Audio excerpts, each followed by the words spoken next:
Mä oon Ukko Peltonen, 18-vuotias maastopyöräilijä ja mä asun Tampereella. Mun tavoite on se, että musta tulisi jonakin päivänä maailman paras maastopyöräilijä ja sen eteen mä oon valmis tekemään töitä. Urheilu on ollut aina tosi tärkeä osa mun elämää ja nyt viimeisen parin vuoden aikana mulla on tullut elämään tää maastopyöräily. Ja sitä ennen mä pelasin jalkapalloa ja harrastin alppihiihtoa, mutta kun ne loppu, mulla oli tavallaan tyhjö ja mun oli pakko päästä ylös sieltä ja sitten mä löysin tän maastopyöräilemisen, mistä nyt on tullut tosi rakas harrastus. Kesä 2016 oli mulle ensimmäinen pyöräilykesä, jolloin mä suunnitellusti kilpailin. Ja menestystä tuli omasta mielestä tosi hyvin, mutta tärkeintä silti mun mielestä oli se, että mä pystyin kehittymään koko kauden läpi.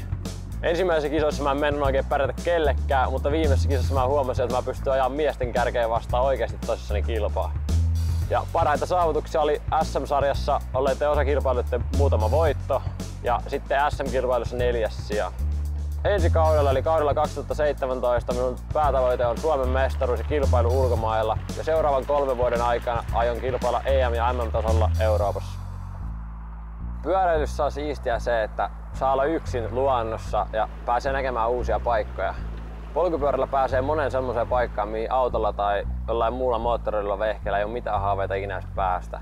Ja se on mun mielestä tosi hienoa. Ja sitten tää, että pystyy liikkumaan luonnossa vapaasti, niin se tuo hyvän tunteen itsellensä, koska voi olla yksin ja keskittyy ihan omaan juttuun, mikä nyt tässä asiassa on pyöräily.